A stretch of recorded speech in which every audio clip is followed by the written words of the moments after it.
Let's get started. So, what's up YouTube? Dale here from Zephyr, and today I'm going to be bringing you a budget deck tier list.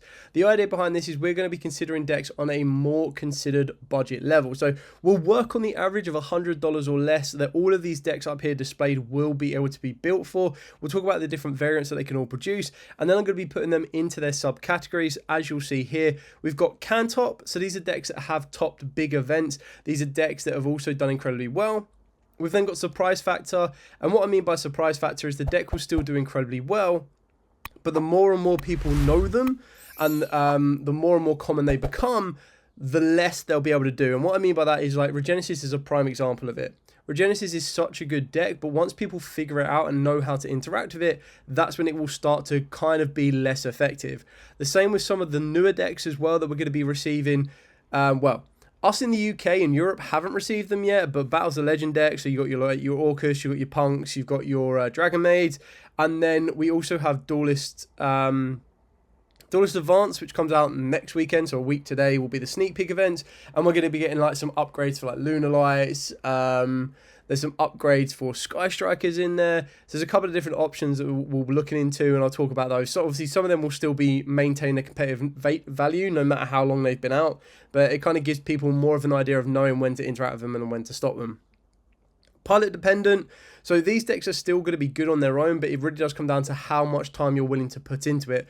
Branded is the prime example for something like this, for the pure fact that Branded is one of the ones that keeps getting bounced on the ban list, and the players that are currently playing it and still doing well with it are those that have been playing it since like day one. They know the deck inside and out, they know the matchups, and kind of work with it that way. Then we've got Locals Contender, so this is a deck that I feel that you could put up with little to no pilot time into it, because the decks are relatively simple, and then they'll be able to take on a local contender. They're probably a little bit too far from being like an actual top at a big event, just because when you start to take into the caliber of players that will turn up to these big events, and then just the multitude of hand traps that will be utilized against the main meta decks. Stuff like if the deck naturally loses to a Lancer, or if the deck naturally loses to a Droll, a lot harder than the Mitsurugi and the Malice strategies, then of course it will be a bit more of a weakness. And then the final one is Future Prospect. So these are going to be decks that will be getting support in the future, or already have confirmed support, whether it be Battle's a Legend, whether it be next week in Duelist Advance. But these will be decks that will just get better once we get them. So as of right now, you kind of want to be putting them together if you want to play them or like the look of them before the prices rocket through the roof. And then once the new support officially hits and the hype dies down a little bit, or like the pre-order prices die down a little bit, you'll be well within your like place and area to kind of swoop in and pick them up and go from there. So, hopefully that's kind of explained everything we've got going. As I mentioned a little bit earlier, there are 31 decks on this list. If there is anything missing or that I don't go over, then please put it in the comments down below. I'll be going through the live chat as I do this video, so if anything does pop up, I'll either talk about it then and there, or I'll add it to the list a little bit later on, just to kind of go from that point. Like I said, I've tried to consider decks that can still be competitive, that will fit within these 5 categories. Otherwise, in theory, I could choose, for example, like a Ninja deck, and a Ninja deck is going to be a little bit more weaker in comparison to the rest of the decks that are up here. So, I haven't really organised this lineup as much, but I might just bounce around all over the place, because what I don't want people to be doing is like looking at the lineup and think that I'm going to go one to the next. There will be some that I might dart all over the place and doing them in different orders. So, let's start off our first one. The first one is going to be Centurion. Now, in the past, we have seen Centurion top events. We have seen Centurion do incredibly well. Like this past weekend at the UK Nationals, right up to like round 8, I think there was a Centurion deck doing incredibly well. I think even up to like round 9. And I think they ultimately ended up finishing on the bubble. They were kind of like just missed out. So it kind of shows that the deck can do well. I do feel that it is pilot dependent, because I feel, again, it's one of them decks that can still do very, very well, but the pilot needs to know all of the little intricate parts, and that's what's really going to set apart the decks. Like, for example, if you picked up Mitsurugi Raidraptors, yes, you can do some relatively good stuff with it, or even just Mitsurugi. Yes, just a basic line player can do quite well with it. It's quite a nice introductory deck, but the difference between like top players and like your local contender players is the top players will know all of these integral parts. So like there might be a combo that happens, or a particular way of chain blocking something or resolving something that the more experienced players, or the players that have put more time into it, will know, and that will really set you apart. So with Centurion, I don't think they really have the surprise factor right now. I do feel that they kind of have a weakness in the form of Draw and Lockbird, depending on what variant you want to go for, whether you want to be playing it pure, whether you want to be playing it with like Red Dragon Archfiend. The deck can do stuff, but I feel that's really come down, like, the best variant, in my opinion, right now will be the Bestial version. And I feel a lot of Bestials had a lot of success at UK Nationals for the pure fact that there's a lot of people on Mitsurugis, and being able to kind of get rid of the Makumo from the graveyard can really, really help you out. So I wouldn't say that it's a price factor. I think it's just shy of a can top, but I feel that it's going to come down to like the pilot and how well they build the deck and how well they know the strategies, knowing when to use a Bestial, what targets to hit with a Bestial, and then the type of the synchro plays to go into. So when you have that, and I mentioned this a lot on the stream, when you have that choice, like you'll get to a point in a duel and you'll be like, right, okay, do I normal summon this card or do I normal summon that card? Do I send that card or send that card? Do I ash that card or ash that card? Those are the differences between topping and unfortunately just missing out. So that's not on that one. Good evening, Yu-Gi-Oh! Pro Masters and the Smoking Mantis. So the next one we're going to be talking about is at Ignisters. Now, the reason that I quite like at Ignisters is because they are like heavy combo. They are basically the less expensive and less highly competitive meta that Malice is, but especially with OTS 28, which came out this week, you can get Picari, Achichi, and the AI Island in common. So they'll be like very, very cheap and easy to pick up. The allied code at Ignister is like £6 a copy. And then when you start to look at some of the other cards you might need in this one, there will be some like generic staples, but the staples that you're going to be playing are really, really cheap. The most expensive card that you might consider for the main deck will be your backup at Ignister. And even then, with the particular at Ignister strategy, you can actually afford to play it at 1 because if throughout the combo you get to it very easily. So again, I feel if you were to take it directly into a game, it would have a surprise factor right now because I don't think it's been around as much as the Centurions. So a lot of people won't know when to interact with it. They'll know, like, okay, they've searched a card, draw, which naturally will be quite damaging for it. But then when it comes to stuff like Nibiru, there'll be points where people go, oh, right, cool, they've done 5 summons and then jump into the Nibiru. The other fact that it might have is that people won't know the next card it wants to go into. So they don't know when they present a field of like 4 or 5 monsters, if the next summon they're going to make is going to be Nib protection, and if that is the case, then they might hold it back a little bit more. So I feel it definitely has a surprise factor on this one, but I also do feel that it's dependent on the pilot. Like, if the pilot knows how to go around those particular interactions, how to play through Draw and Lockbirds, because it does do a lot of searching, that's when you'll get more success with it. Like, I bumped into someone at UK Nats, and they were talking about how they played at Ignisters in the main event, didn't go that great, but then also kind of did quite well in the side events. So, Tiger, in general at the moment, is there any expensive staple apart from the Chummies and Impulses? I think they are pretty much the most expensive staples that you're looking at. I feel like the Fluoros, I don't know what Fluoros is kind of sitting at right now. I think the last time I checked, you can pick up like a super for £10 a copy. Which is probably worth doing. I think the most expensive one outside of that is next one out of that is going to be the. I know like Perulia is really expensive, and I know that Meowis has only had 1 print, so that they're quite expensive. But I wouldn't really consider them as like guaranteed staples, and I wouldn't really consider Impulse or Purge as guaranteed staples unless you are playing a natural light deck or a natural dark deck or a natural like single attribute style deck. So I wouldn't worry about those too much. I think like the priority is the Fluoros, and that's kind of where you need to deviate from a little bit more. Masterpiece of True Meta Slaying King. That actually reminds me, I haven't put True Dracos on here. Do I count True Dracos under stun, like technical? But I'm actually going to add True Dracos to this, because I think they deserve something, because they've just got Masterpiece back, right? And I think the only thing that they're really, really missing is, and I had this conversation with some friends up at Nats, I was like, if Diagram was to come back, I think they'd actually be in a very, very good position. So I'm gonna add True Dracos on that one. Anyway, so I've been in and out of these formats lately. We back in Droll format. We are back in Droll format. That being said, though, like the irony and the issue is like Droll isn't that effective in like, this is the difference. Like a very good pilot that will top with Mitsurugi's know how to play around Draw and Lockbird very easily.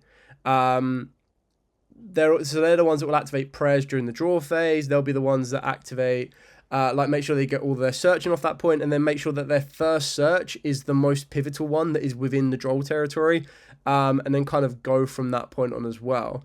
So yeah, that's a lot to kind of consider. Tiger, let's put Memento into their tier 0 category, by the way. Deck is extremely cheap, very difficult, but can literally top a YCS with enough practice. So that's exactly it, and I will talk about Memento as I do have them on here. At least they should be on here. Memento's not on here. Yeah, they are. There's Bone Party. I'll talk about Mementos when we get to it, because Mementos is like a really, really good deck right now. Matthew swapped into the Arrival for side events, and it performed much stronger against the same deck. That's the one. After even the side events, Droll before Infant hurts a lot, so you can probably justify running 3 Allied. Yeah, exactly that. Like, it kind of comes down to what you have access to, and then how you can pivot and change and kind of maintain from it as well.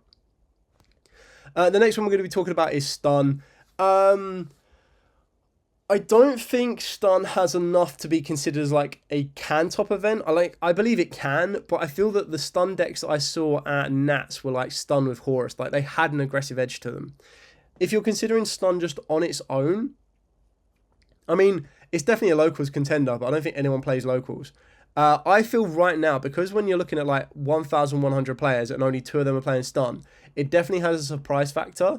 And I feel that with Stun, because you can play it at such a basic level, like, you don't really need to worry about particular hand traps. You don't really need to worry about like much else outside of that. Tiger, but isn't Ignister as bad into almost every Charmy? Fluoros, it can be quite annoying, yes, because you'll go through the extra deck quite a lot. It also, yeah, Perulia does suck as well, because like they want to summon from the hand. But again, this is where the pilot comes into play. Is that if the pilot, you'll always need a bit of luck in Yu-Gi-Oh, no matter whether you like what one you're going for. But I'm not saying it's all down to the pilot, but a pilot should know, if you've tested it inside and out, what type of end field you can get to, how many draws you can give your opponent, depending on what chummy has been placed on you. But on what you've got to keep in mind is where Droll can hurt you just as much as a Fluoros or a Perulia, they contradict each other. So if your opponent like Drolls you, then you're not going to worry about any of the chummies. But if your opponent chummies you, you might not need to worry about draw until a little bit later on. So it has its pros and its cons. I see, thanks for that. I was curious what was moving in and out of the game in regards to hand traps. Like, main ones right now is like Fluoros. Like, the irony is, like, even Imperm and Ash are being considered like they're not as important as they once were.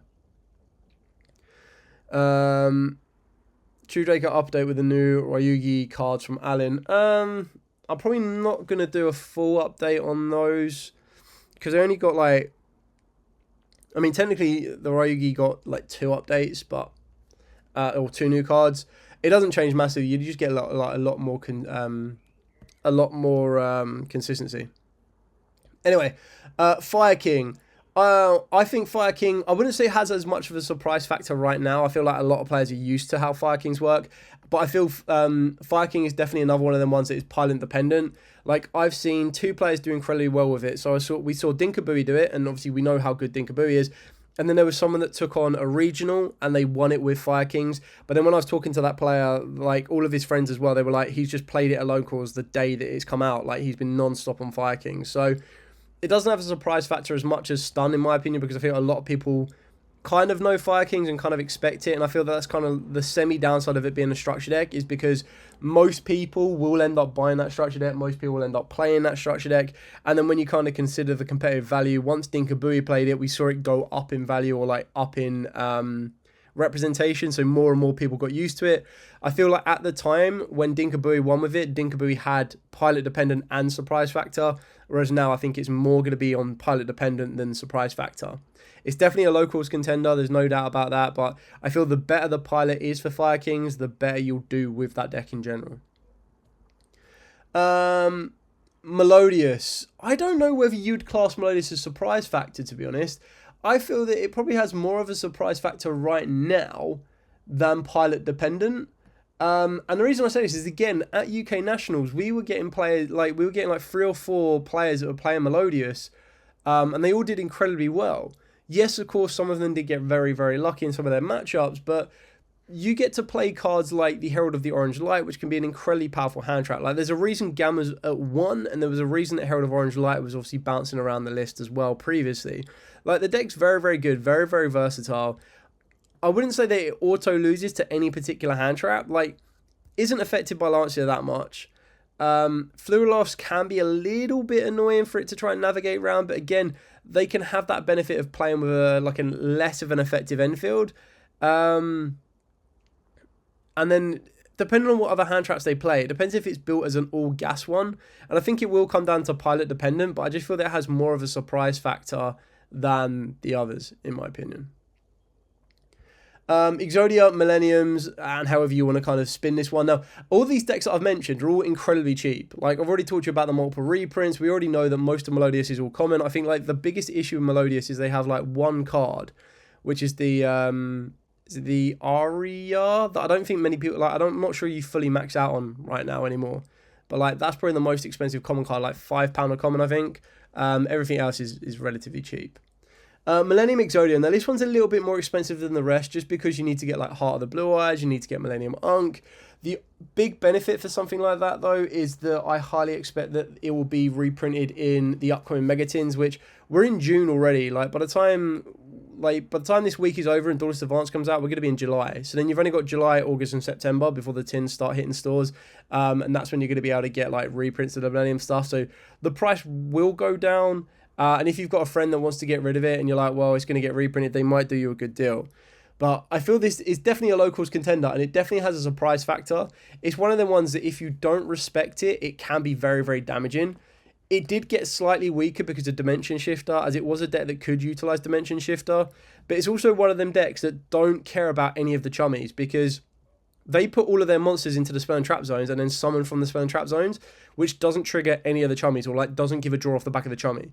The only draw that anyone would get off the back of the chummy is the Millennium Unk, and the Millennium Unk 9 times out of 10 leads to an OTK. The only times that you can stop it, or those, maybe 8 out of 10 is probably the correct way of saying it, because the 2 ways you stop Millennium Unk is you go Dominus Impulse, which only select amount of decks can play, and what you would do if you are the Millennium player is you will try and bait that card out where at all possible. And then the other way is you stop them getting access to the Millennium Unk, which usually means you have to droll them. And the only time that droll is effective against them to stop them getting to the Millennium Unk is if they have to go into Senganjin to then get them into the Heart of the Blue Eyes, because then you go droll and then they can't use Heart of the Blue Eyes to get the Unk. So you can shut off their access to it. I don't think it needs I don't think there's, like, very small integral combos or anything as a pilot would need to learn. It can be built as a breaker. It can be built as a hand trap style deck. It's very, very aggressive, very, very good, and it does have a nice, decent go first play as well. So this is kind of like in the middle. Like, it definitely has a surprise factor, but I also feel that you could rock up to locals with this, not put in, like, much of a headache to build it, and still do very, very well with it. Like, I really like the deck. I love what it can do. And it's another one of them decks that doesn't need to use its normal summon. So it can allow you to utilize any generic normal summon of the entire game. It can let you use stuff like Lava Golem. You can even normal summon your hand trap and go into synchro plays as well, which is really cool with it. And I also like the idea you can play it with Regenesis. So moving on to Branded. Now, I've pretty much already touched on this at the start of the video, so I'm not going to spend too much on this one. But again, there was some Branded decks that were doing really, really well at UK Nationals. They just bubbled out. They got to, like, I think some of them made it to the top 128. But the idea with this deck is you have to have been a good pilot from day one. You have to have played it from, like, way back then.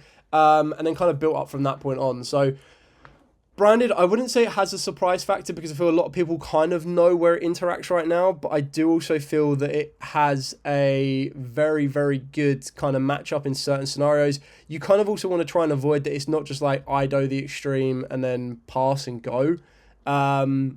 But yeah, I think Pilot is very, very dependent on how good the Branded strategy can be.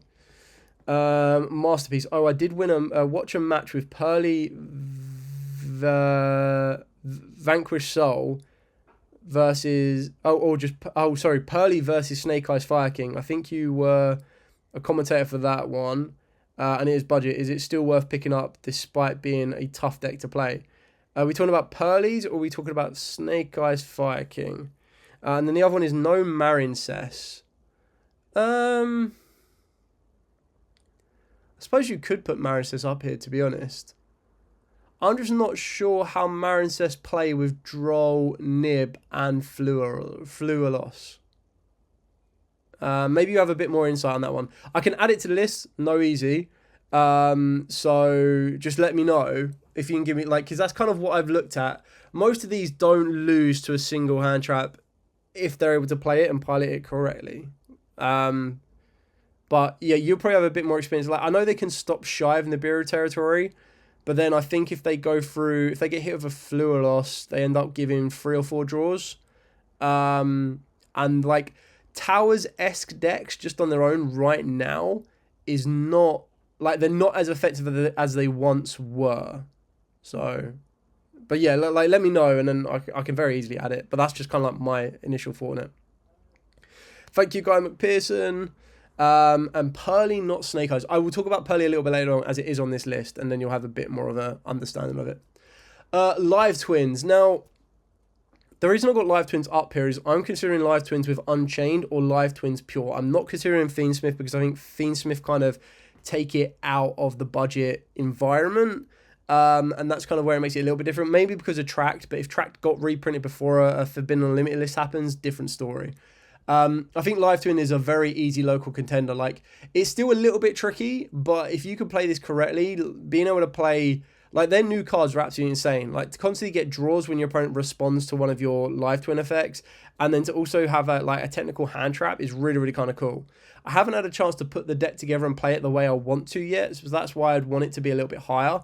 But again, going back to UK Nationals, there were players at like round 8, round 9 that were like undefeated or X1 by that point. Like, the deck can still do very, very well. The Live Twin did involve the Fiendsmith, which is why you need to kind of take it back a little bit. But that's something to kind of consider. So, Emerald Eagle Shorts has asked, how about Raidraptors? I think Raidraptors really do struggle against Droll and Lockbird. And again, I feel they have the same thing as Marincess. The exact same with also as Pavier's has asked as well about Red Dragon Archfiend. I feel that if there is a combination of hand traps in this particular format that are being sided or guaranteed main, so Fluoros, Droll and Lockbird, and Nibiru, like cards that will completely change how a rogue deck will end their field, that's where it can get very, very tricky. Like, when I'm going through all of these lists up here, a lot of these can, like, either they're unaffected by Fluoros and they don't really care. They can stop before Nib quite comfortably and still have a decent end field. Or they can prioritize their first search, so that if they do get drolled, they're still not ending their turn. Like, if you look at Stun, they're probably not affected by any of that. If you look at Melodious, they have built-in protection for any of those hand traps with Herald of the Orange Light. You look at Branded can kind of stop shy. They don't really get affected too much by Droll. They can play under Nib very easily. Same for Fire King. Centurion, pretty much the same on that one. The Ignister is probably the one that is going to be the most, most fragile to those cards, because they do get to certain points where, like, Nib, they're probably the equivalent to Marincess, Red Dragon Archfiend, and Raidraptor, in my opinion. Like, Droll can be very painful, the Flualos can be very painful, and then Nibiru at the right time can be very painful. So, maybe. And I think the biggest difference with, like, Red Dragon Archfiend, Raidraptor and Marincess, in comparison to the Ignisters, is Marincess and Raidraptors want to end on, like, a Towers-esque monster. Yes, they are still quite hard to deal with, and arguably, again, so Ignister can also end on a Towers-esque monster. But the Ignister can do a little bit more than just end on one Towers. They can end on either the Towers plus some backup, or they just end up on, like, 3 Omni-Negates or Negates. So, I mean, you could probably put Red Dragon Archfiend, Marincess, and Raidraptor in the same bracket as Ignisters, in my opinion. Mehmet has asked, what do I think about the new RB cards? To be honest, I haven't really looked into them that much as of yet. Like, I know they're a TCG exclusive. Let's see if I can have a quick look at these now. I know they're up on certain websites. I had a very quick look at them. but because they're not like out yet, I didn't really. I know they've got one secret, which is a link monster, if I remember right. They got new Veils though. I'm super happy that the new Veils are all commons. Like this new set, I'm actually more hyped about the lower rarity cards. Like there's like 3 new Super Quantum monsters that I'm hyped for. Sorry, 2 new monsters and 1 new spell. That's gonna be really cool. There's Link's Lair at Ignister that's kind of cool. The Lunar Lights aren't that expensive. Like the secret is probably the biggest one that you like. Owl, that kind of sucks a little bit. Yeah, let me try and find these RBs. Here we go. So they've got a Link 3, which is an ultra rare. And then I'm pretty sure it's a Link 2. I could have sworn the Link 2 was like a secret rare. Might have already gone past it. Oh no, it's a spell card. So, I will get back to this anyway. So, it is a Link 3, gains the following effects while this card points to an RB monster, gains attack equal to the total original attack, can make a second attack, can't be destroyed by a battle or card effect. During the main phase, you add an RB card from the deck to the hand. And the secret is special summon. It's a normal spell though, that's the same. Special summon 1 RB monster from the deck or extra deck with a different name than the card you control. If an RB monster or monsters you control would be destroyed by a battle or card effect, you can banish this card from the grave instead. You can't special from the extra deck the turn you activate this except machine monsters with 15 or less original attack. I mean, it's a bit meh off the top of the head. Yeah, I'm not completely sold on the RBs yet. Okay, so I'm going to do the next 3 together. So I'm going to do Punk, Orcust, and Dragon Mace together. Now, the reason I'm going to do these together is because I can't honestly give you a hands-on experience or like feedback for this because unfortunately in EU, we don't have the brand new Battles of Legend. So we don't have access to the brand new Dragon Maze, the brand new Orcust, or the brand new Punks. So I can't fully guarantee how cheap or expensive they're going to be. All I can do is go off of the American market and how the Americans are utilizing the cards. Right now, as of this exact moment, if I was to put them on a tier list, if we do say they're all budget, they all instantly, in my opinion, go in the surprise factor. Because I feel the surprise factor would definitely carry you quite far with these decks because a lot of people will be like, oh, Orcus is still a thing, but Orcus still have the weakness of Droll and Lancer, which are currently being mains. It's probably the weaker of the 3 on that one. But not a lot of people are going to be playing this pure. A lot of people are going to be playing this as a hybrid, which will then make it stronger. Punks will definitely have a surprise factor to them, without a shadow of a doubt. Because, and I'm going to put them higher than the other 2, because I think like less people know. I would say Dragon Maid and Punk have the most surprise factor. So do Orcus, just because people don't know the new cards in depth enough.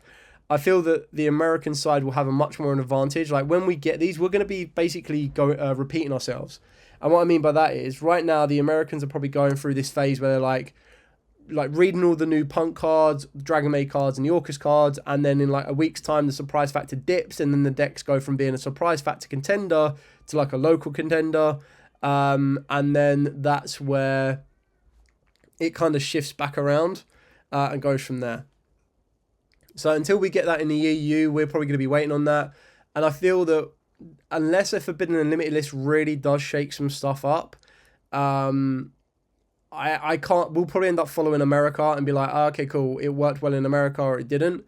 And then when the Forbidden and Limited list drops, that might shake it up to make the decks more effective. My only downside or like disappointment with that would be that if a Forbidden and Limited list drops before we get that Battles of Legend and it does affect Dragon Maids, Punks, or Orcust in one way or another, we will then have to follow the American market of where the American market... So, for example, if the Americans then go and buy out all of the Orcust cards before we even get the new set, once we do get the new set, we'll know the chase cards. So then straight away, when those cards would have been like £10 maybe on release, they'll end up being like £40 per card because the game state has changed.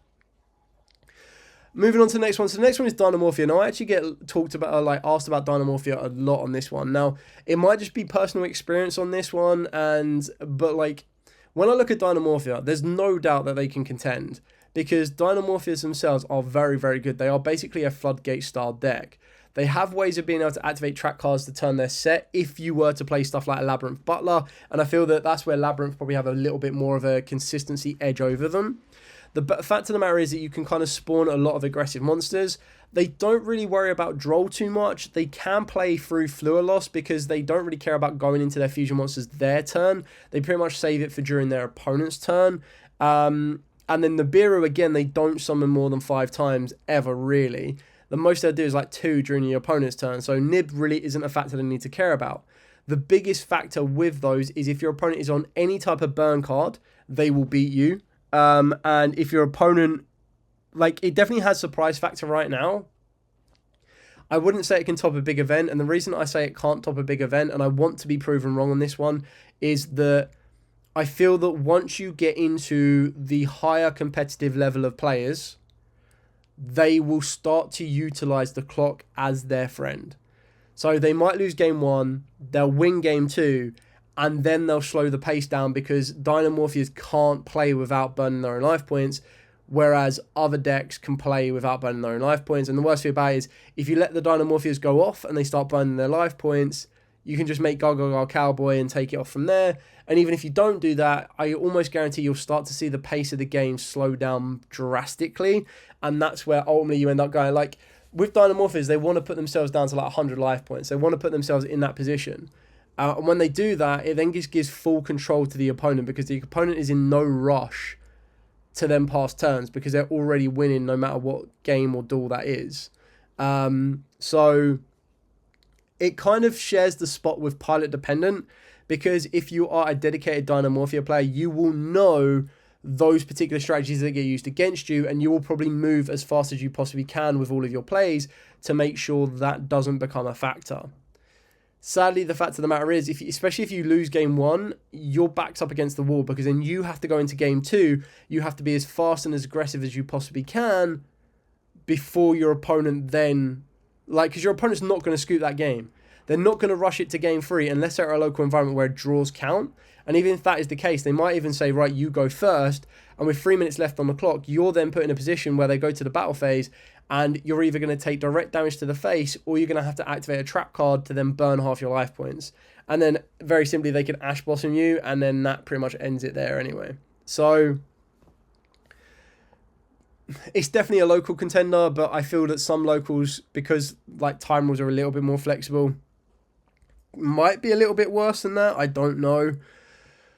I do also think it's pilot dependent. Like, it kind of fits within all these 3 middle categories because it is a local contender. It is dependent on how good the pilot is when you do get into those situations where time is becoming an issue for you. And then it also has that surprise factor. So honestly, Dynamorphias can fit within any 3 of these in my opinion. Surprise factor, the local, like the environment you take this to will not be prepared for it. Pilot dependent because you need to be able to, like, you don't need to worry so much about Drolls. You kind of need to only worry about impulses, ashes, and then just people playing slightly slower. And then it definitely is a local contender. Like, without a shadow of a doubt, I would not be surprised if Dynamorphics could do local like take locals. I just feel you need to be very, very careful with it. Like, very careful with it.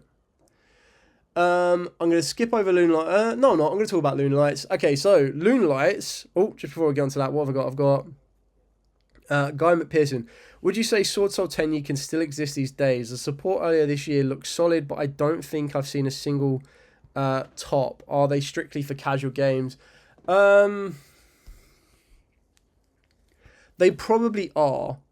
Just for the pure fact that the way, especially if you're playing the Tenpai variant, the Tenpai engine now just takes up so much slots. And this is the issue. When you get new support, is new support isn't replacing the old, and new support isn't replacing the staple hand traps you want to play. They're just like another new card you want to add to the strategy. And unfortunately, when you're trying to keep decks at 40 for your consistency, you start to have to sacrifice cards. And when we're in a format where the baseline is like 12 to 15 hand traps per deck, like you're looking at like 3 Fluor Losses, maybe 3 Drolls, 3 Ashes, and then like 3 Imperms, Impulses, Purges, you name it, whatever you have access for. That's kind of where it changes it a little bit more. And the biggest issue with Sword Soul is I feel the loss of Baron meant that they didn't get, they don't have the protection that they need to. Like, Droll can be a little bit sticky for them. It's not the end of the world, but can be a bit sticky. Especially if you do play the Tenpai version. not Tenpai, sorry, the Tenyi version. And then it's kind of just generically been power crept. Like, you look at how we had Baron back in the day. So I was talking to a friend about this at Nats, funny enough, but like their Enfield used to be Baron, Yugioh, maybe another level 8 in the Berserker, and then the trap card, and then they would have like 2 other cards in the hand, whether that be a Veiler, an Imperm, or a Ash. They would still have access to other hand traps. So they had an Omni Negate in Baron, they had a targeted negate with Yugioh, and then they had a pop one of their own, destroy 2 with the trap card. Whereas now, without Baron, you now no longer have the Omni Negate. Yes, you'd probably go into the Qinglong, is that the right one? The level 10 that lets you banish a spell when it's activated and pay, they burn for 1200, and then you get to banish a special summon monster, I think, if I remember it off the top of my head, and pay another 1200. Like, the deck can still be good. The issue is, I feel that the modern games or the modern decks right now probably are just so much stronger than it. And in order to get to your perfect Enfield, you go through Nibiru territory, and it's one of them ones where they can't set up that Omni Negate if they want their best Enfield. Like, the best thing they can do is go for a Chaofeng and Light Lock, and then when they do Light Lock, they have to sacrifice one of their level 10s or one of their level 8s. The next best thing that they can do is get access to Protoss, which is probably the best thing for them. But even then, by the time you get access to Protoss, you're trying to put Protoss down, you want to call Darks in certain matchups, which can be very, very helpful. But I feel like the consistency of that deck has kind of gone down a little bit. And the other thing with it is it also struggles against Lancia, because if you get Lancia'd, you can't Protoss, and you don't really want to pivot your entire strategy on Protoss. Like, you might be able to win game 1 with Protoss, but then once people know that's coming, and we saw this at UK Nationals, I think it was like a Ryugi deck that played Protoss. Game one they lost, but game 2 they won, showed Protoss, and everyone was like, whoa, Protoss is so strong. But then in game 3, like, his opponent didn't need to worry about anything else. It was like, I don't care what you put on the field. If you can't put on the Omni Negate, I'm going to be able to negate the Protoss, and then kind of go from there. So it kind of has its pros and its cons. It's something to kind of consider. Eldlich. No, I was talking about Lunalights. Sorry, I need to jump one over. So Lunalights. Lunalights are getting some brand new support in, of course, the Duelist Advance. The new support is actually really, really good for the deck. It's a little bit more expensive right now, which is why I can't really consider it, because when you're looking at Lunalight Gold Leo, which is a £20 secret rare, everything else is like crazy cheap. It's basically a new starter for the deck, because if it is normal or special, you get to add a Lunalight monster from the deck to the hand, except itself, then discard a card. If a Lunalight monster or monsters is sent to your graveyard while this card is in the monster zone, even during the damage step, you get to target one of them and add it back to the hand. So it's just like a crazy good resource management card for the deck, and it is very, very good. As it currently sits at £20 a copy, its budget is probably pushing the edges, but I feel that once the hype dies down, it'll definitely be one that can kind of come back around. And I definitely feel that it has a lot of budget options when you kind of, like, you don't need to sub a lot of stuff out, and the fact of the matter is it opens up a lot of space for generic hand traps and everything else, so that's kind of where you can fit in those 15 hand traps you're going to want. So right now, as at the time of recording this video, it is a future prospect deck, but I think it's one of the ones that would be a very, very good future prospect deck. It's one of the ones that if you like the mechanics and you like the way it works, it's definitely something you want to be going for. Super Heavy Scarecrow can be unbanned. I mean, honestly, I think it can, because we now no longer have Baron. So the deck itself isn't as it was before, because they used to go in like crazy routes of going into the Axel Stardust Synchro Dragon and bring back and go into a Baron. So honestly, I think you could bring back Scarecrow, but Konami don't seem to unlock Link 1s very often. Like, I could be wrong, but I can't remember a Link 1 that's been unlocked, because Link 1s are just, like, most of them that are on the ban or the Forbidden Limit list are actually, like, really, really good. Like, they're crazy strong. So, they kind of deserve to be there in that sense. Okay, trying to power back through for this one. So, we've got Eldlich. So, Eldlich on this one, I feel that it can be very, very good. It's kind of like an equivalent of Stun, depending on how aggressive you want it to be. I feel that right now it sits within the surprise factor in the pilot dependent area. For the pilot depending, again, you don't really care about the Fluoroses. You don't really care about, you don't really care too much about draws. Ash can be a little bit of an issue alongside Impulse, but even then, they're not the end of the world. Like, the deck's still very, very good. Can be very aggressive and very defensive. So I feel more people are commonly known with it, so it can't really fit within that surprise factor. But I definitely feel that if you've got a good pilot for it, it will do very, very well. Regenesis. Regenesis is one of my favourite decks of this format right now. I really like the way the deck works. The issue is the deck needs to be utilised in a couple of different ways. So we saw 2 Regenesis make it to the top 32 out of 1,100 players at UK Nationals. Both versions, I think one was a Bestial version and one was a pure version. The pure version was using Doomdog and was actually relatively cheap to put together. The Bestial version, of course, was a Bestial version, so it has a little bit more invested into it. Another version is the Kashtira version. Again, a little bit more money needs to be put into it. I feel right now, the reason that they got top 32, not because the pilots were generally good as well, and I watched a couple of those, they were really cool, but I also feel that it has a surprise factor. A lot of people don't know what Regenesis cards do, and once a pilot knows how to navigate through Draw and Lockbird, which is probably one of its biggest weaknesses, again, it's another one of the ones that the only Moltrami that it cares about is Perulia, because it likes to summon from the hand a lot. But their trap card, they have an own in-archetypal Book of Moon, and then an own in-archetypal Soul Drain, which is, sorry, not Soul Drain, Solar Recharge, which is absolutely insane. I really like the deck. It definitely can top, actually. I just feel that it can top right now because it has a surprise factor. Once it loses the surprise factor, yes, it's still very, very good because it's very aggressive and it just recurs all of these big monsters.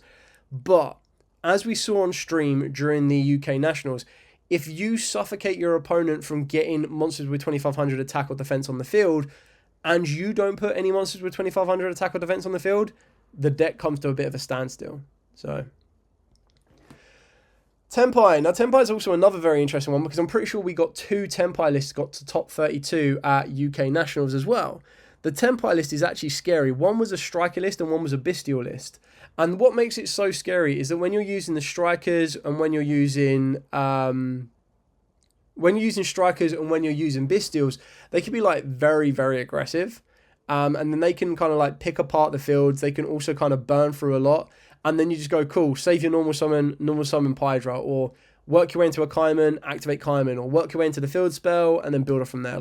The deck, no doubt, can still top. It definitely doesn't have a surprise factor. Yes, it is pilot dependent because there is a lot of integral parts you need to know. When do you activate the effects to synchro summon during the battle phase? But you got to make sure you want to do certain things during damage attack and all damage calculation and all that kind of stuff. So it does have those type of things. But I have no shadow of doubt that Tenpai, I'm not surprised when it tops because the deck's just still really, really good and very aggressive. Scareclaw got to be up in there. I mean, I would love Scareclaw to be in here, but quite like a lot of the other decks, Scareclaw will go through the extra deck quite quickly. So Fluoros is a weakness, Draw and Lockbird is a weakness, and Nibiru is a weakness now because they don't have direct access to a Baron.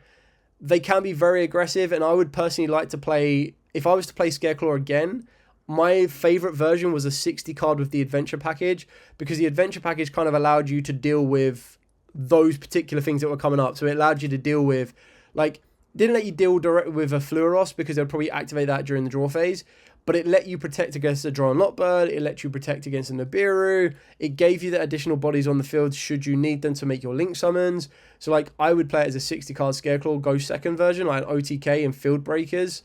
That would be my way of playing it, but I just feel that when you've got 3 cards that are being mained/sided, so especially when you've got to deal with a Fluoros and you've got to deal with a Droll, both of those are really, really painful to deal with. And then the worst thing that can happen is if someone imperms you and then impulses your Scareclaw, link free, that would suck, because not only does it negate the summon, but it also destroy it, and you're bruh. So yeah. Mermail Atlantean, I'm not going to spend much time on this one. They 100% can top. They still shown it that past the Forbidden Limited list, this deck's still incredibly powerful.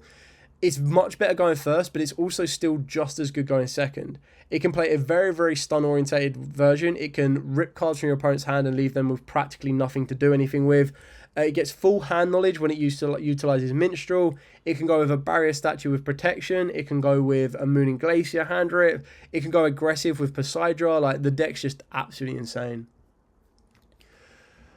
Crystron, I think Crystron, it definitely can top. There's no shadow of doubt, in my opinion, that Crystron could top. It actually got 4th place at UK Nats. That's how good the deck can be. That did involve the Horus package. I think the Horus package gives them a bit more consistency and a bit more aggression. But if you're just playing any particular like baseline level of Crystrons, I do feel that it's pilot dependent. And what I mean by that is you need to be able to learn those integral moments. You need to be able to learn like holding back resource. That's so important in the game right now. Is that if you're going to threat your opponent by making an infinity, you need to make sure you're holding back resources. You're like, right, okay, if I'm going to tempt my opponent with a Nibiru, and if they bite, how do I then come back for it? We saw it at UK Open like a few months ago, that someone was facing down an incredibly powerful field, and they were on like pure Crystron, and they literally just went, and they pulled out every form of interaction. I was like, oh, this is over. And then the next thing I know, they've got another card coming back from the graveyard, or they've got another recursion from the hand, or they've top decked a card. Like, the deck is very, very good. You also need to be able to pilot it correctly to be able to play through Drolls and play through Lancers. Drolls not as effective. Lancers can be a big pain in the backside. You'll probably be able to take game 1. It's when you get into game 2 and game 3 where Lancer is very much a factor, how you can navigate around it. And that's where the Horus element kind of comes into play to give you a little bit more of an aggressive push. So the Crystron element itself is relatively cheap to put together, and it is just going to come down to like how effective it can be from like everything else in between. Labyrinth. Now, I wouldn't say Labyrinth is a surprise factor. It's definitely a locals contender without a shadow of the doubt. I also feel that it's pilot dependent, and what I mean by that is a lot of these decks that are pilot dependent are decks that players know, or they're very easily countered by cards that are naturally being played anyway. Like, as soon as someone sees you in game 1 banishing stuff, they're going to put in Lanciers, no shadow of doubt. As soon as your opponent sees you searching cards, no matter what deck you're on, they'll put in Draw and Lockbird. Like, they'll take those bits of information. So if your deck naturally falters to some of those cards, you need to be very, very careful. The reason that I would put it above here, like, I feel that it definitely has the potential to top. There's no doubt in my mind about that one. But unlike Tenpai and unlike Mermail, is it much different from Tenpai and Mermail? I don't think it is, actually. I think Labyrinth actually has the potential to top. We haven't seen it as yet because I do feel that it is very, very control-oriented. Like, I suppose the one big difference is, like, in a pure Tenpai version, it's weaker going first than it is going second. Whereas Mermails can go first or second. Like, they can both go, they can go either way. The Labyrinth probably want to be going first a lot more. So I'd say Labyrinth is probably the equivalent of Tenpai. And I'm going to put Mermail a little bit higher up because I feel Mermail have a more balanced go first and second compared to Tenpai and Labyrinth. Maido Taku, I'm currently playing Fiendsmith Primite Control full of hand traps. Can I have some of your thoughts on that? I actually saw a couple of lists playing it at UK Nats. It involves you playing Dippity, like the level, is it a level 4 vanilla light fiend, which is really kind of cool. Okay, let's jump ahead a little bit. Let's go to Masterpiece or True Dracos. They probably still have a bit of surprise factor. They act the same as Stun in certain ways. I don't think it's that heavy on pilot dependent. Like, I think you can, obviously there will be some parts in like remembering that Heritage, I think it's Heritage, lets you draw cards equal to the number of True Dracos tributed on the entire field. So if you're in a mirror match, you get bonuses off of that one. I learned that the hard way. It's definitely a local contender. And Masterpiece coming back definitely gives it like a good fight. I don't think it's not in the top area, unfortunately. I'm going to put it on the Future Prospect. And the reason I'm putting it on the Future Prospect is because if they get Diagram back to 3, this deck will definitely compete. And when we've got the new Monarch cards, like the new Monarch cards, and I'll talk about them at the exact same time, like the new Monarch cards, I'm putting them straight in Future Prospect, but the new Monarch cards are so good for the deck, and they're all really, really low rarity. Like, I think like the highest thing they've got is like an Ultra, and I could even be wrong on that one. Let me just double check. I'm pretty sure, like, you can get a whole Monarch core for like 13 quid, and it's all supers and commons. So you get a new Eidos, you get a new Teresia, which is a new starter, Rebellion of Monarchs, Culmination of Monarchs, and Scheme of the Monarchs. Like, they're all really cool, and the artwork's so good. So it's definitely a deck for the future, in my opinion. I'm also going to talk about Morganite. So Morganite can also be a future one. And the reason I'm putting this one is Morganite got some new cards again in Doris Advance. And it kind of allows it to become more of a consistent engine. And the reason it becomes more of a consistent engine is they got a new Morganite spell. Let me just double check that I searched this one correctly. So they got a new Morganite spell, which is a super rare, kind of matches the rest. And then they got another super rare, which is called Morgana, the Witch of Eyes. So it's always treated as a Morganite card. When an opponent's monster declares an attack, you banish your Morganite spell from the grave and negate that attack. Only use each of the following effects once per turn. If it is normal or special, you get to add a Morganite spell from the deck to the hand. And if you have 3 or more Morganite spells with different names in the graveyard and or banishment, you can change the attack of all face-on monsters your opponent controls to 0. Then on the flip side of that, you've got Guilt Gripping Morganite. So for the rest of this duel, apply the following effects. You can't activate monster effects in the hand. You can't normal summon level 5 or higher monsters without tribute. You can normal summon level 5 or higher monsters without tribute. You do not pay life points to activate spells and traps. So it allows you to go into a very, very good control deck because it allows you to utilize stuff like strikes, judgments, and warnings. But then it's also a very, very good hybrid for the Regenesis deck because it allows you to normal summon your level 5 or highers without tribute. Then on top of that, if you remember, the original Time Terror Morganite lets you have 2 normal summons a turn. So just allows you to get your level 5s, like your higher level 5s that usually would be stuck in the hand and you're like, oh, I don't have another card to reveal. You just go, cool, normal summon Archfiend, search out what I need and just build on from there. Like, I'm really excited about the new Morganite cards. I think they're going to be really cool. What else of this stuff is new? No, Strikers. Let's talk about Sky Strikers. So Sky Strikers, right now, like the new stuff is not budget because the new stuff, they got 2 brand new cards. They got a new Link and a new spell card. Both really cool for the strategy. But the Link right now is a Link 2, currently sitting about £35, and the spell is like £10 as an ultra rare. It also gets changed if we get sorry.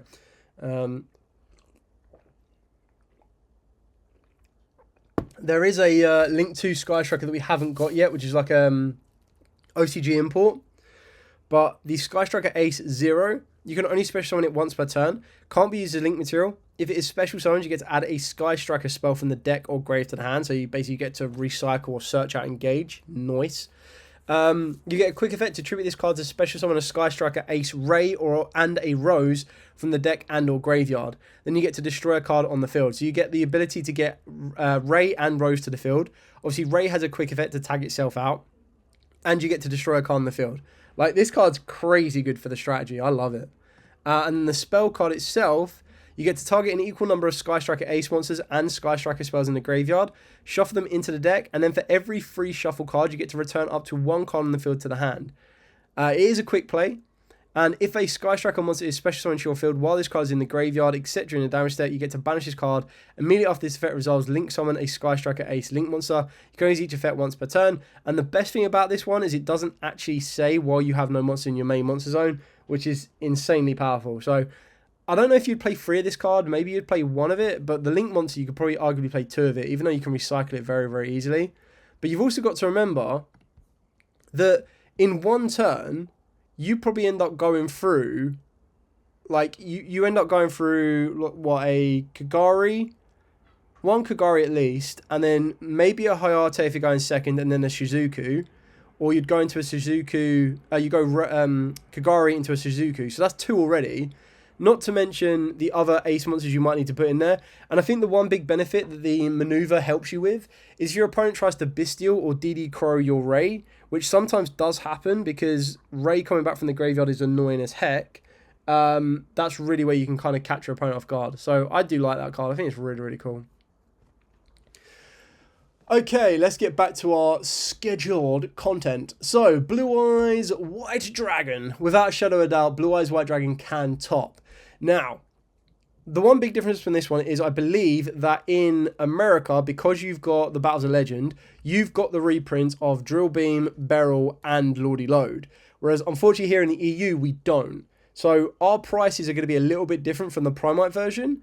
And we also get a new Primite fusion spell and a new Primite monster. So, for those of you who already have the Primite cards, happy days. For those of you that want to be peeled in on a budget, you're going to have to look at some alternatives if you're in the EU or the UK. And you're going to want to be looking at stuff like Invoked or just Pure.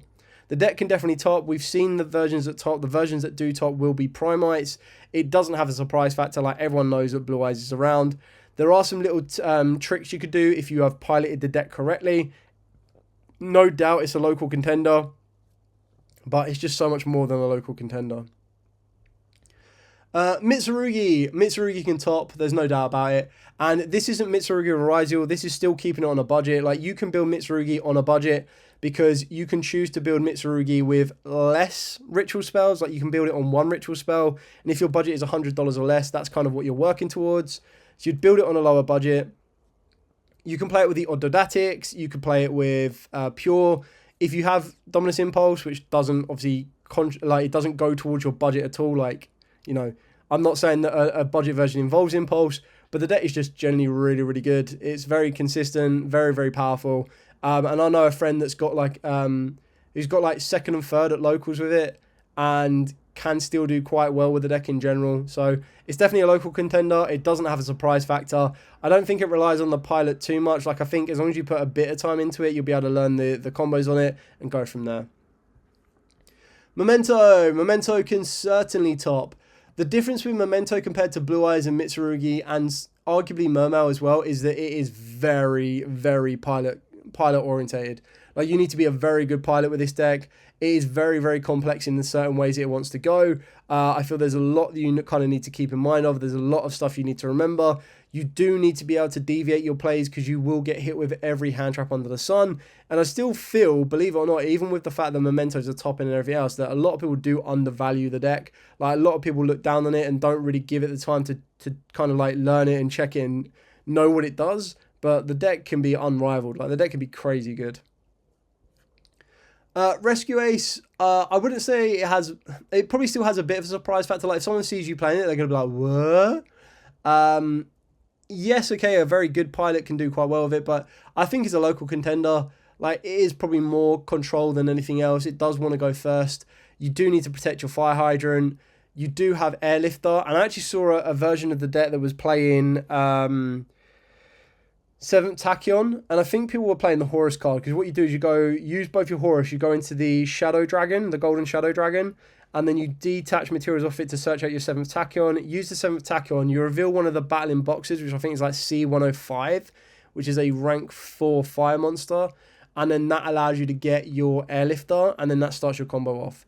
Obviously, 7th Tachyon is way out of budget, so just on its own, you'd have to play it as a basic level one, and that's definitely a local contender. Pearly, I think Pearly is pilot dependent. The deck is actually really good. I've seen it being featured quite a few times at like UK Nats, UK Open. And again, with the right pilot, the deck can do some incredible things.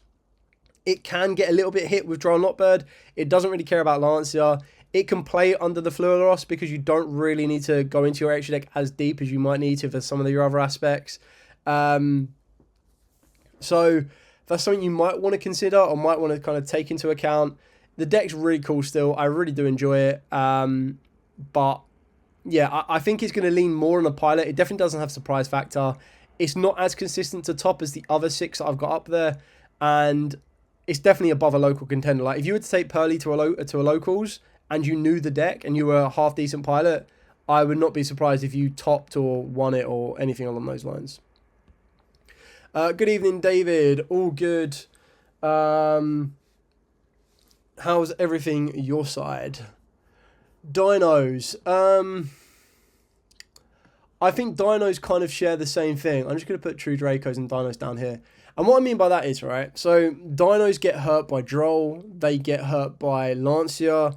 But they kind of need Miscellaneous to come back to free. I'm not saying it will do, but if they get the same treatment that Dracos get, if True Diagram came back to free and Miscellaneous came back to free, then I could very easily see Dinos doing very well. At the end of the day, Ultimate Conductor Tyranno is an insanely powerful boss monster. Like, it's 3,500, it's incredibly strong, it does allow you to deal with all monsters your opponent could possibly throw at you, bar something like a Regenesis Lord. It can also then flip stuff face down as a Book of Eclipse-esque effect. I still think it's a very, very good deck, very, very aggressive. It's just lacking protection and consistency, and that's where a future change to it will come into effect. Sprites. I feel that Sprites could probably have a surprise factor. I do also feel that Sprites is pilot dependent, but I also guarantee that Sprites is a local contender. Like, I know someone at Locals, and shout out to them if they're watching, but they piloted a Ghost second version of Sprites, and they were doing very, very well with the deck. Again, it kind of has the same weakness that a Perulia can cause it issues, a Fluoros can cause it issues, because you activate Starter and they try to summon from the deck. It has natural built-in protection from Nibiru if it can get to Gigantic Sprite early enough. I just feel like it really does miss Elf. And I don't mind it missing Elf, because Elf was incredibly broken Link 2. Like, very, very good Link 2. So, yeah, I feel that it can definitely put up a fight at Locals. Okay, penultimate deck. Yubel. I feel that Yubel definitely has the potential to top. There's no doubt about that. I feel it will top better with the Fiendsmith route, and I'm not counting Fiendsmith in the budget. I'm talking like, if you were to play Yubel in a budget deck and build it for $100 or less, which I have done, you kind of rely on different cards. And when you're relying on different cards, it definitely comes down to the pilot with Yubel. Because you need to know how you can play through certain aspects. You need to know how you can deviate. When you've got the Fiendsmiths, what the Fiendsmiths do is the Fiendsmiths allow you to rely a little bit less on deviation, because as long as your opponent negates your card, negates your monsters, but leaves you with those monsters on the field, you just go, okay, cool, 2 monsters, Moon, Requiem, off we go. Whereas when you're not playing the Fiendsmith engine and you're trying to play it on a tidier budget, you're also then trying to figure out what else you would put in those places. Now, on one side, it's actually really good because it unlocks like 6 cards in your extra deck, and then it unlocks like 6, 7, or even 8 cards in the main deck. One of the go-to ones would be Super Poly, because Yubel has one of the best Super Poly targets in the entire game, being the Loving Defender. For the pure fact, it just needs Yubel, and then it can like Super Poly all of your opponent's monsters, which is really, really good, really, really effective, a full field clear, and then burns your opponent for damage on top of that, which can be really good. Once your opponent knows what Yubel does, though, they will always try and out the Nightmare Pain. Once they out the Nightmare Pain, you're pretty a little bit toothless. And if they can use Makumo to Raigeki the field or Detonator to make sure you can't build your field, it's pretty much going to be game over. Dark Worlds. Now, Dark Worlds, I feel it's definitely pilot dependent, because you need to know the combos, you need to know what you want to be resourcing, you need to know how you can deviate and play on the Droll, play around the Fluoros and everything else in between. That being said, it's a very sturdy local contender in my opinion, because yes, it does better going first if you build it as the hand rip option. If you build it as something more balanced, which is what I try to do, it can be very, very aggressive going first and second. Your biggest weakness is Droll and Lockbird. Like, you don't care about Lancia. Nibiru you can play through and round. Like, you can get access to your opponent's hand before you even get in Nibiru territory. Or you're going to put your opponent in a position where they're like, right, okay, well, I've only got 3 cards left in my hand. I have to Nibiru now. And when they do that, you then leave them with 2 cards plus their top deck, and you still have, if you've piloted it correctly, you still have Dangers to reveal, you still have Kokimiru Guardian that you may have already had at the start, which completely null and voids the Nibiru. Like, the deck can be a very, very powerful contender, and I really do like what it does. It's like one of my favorite decks ever.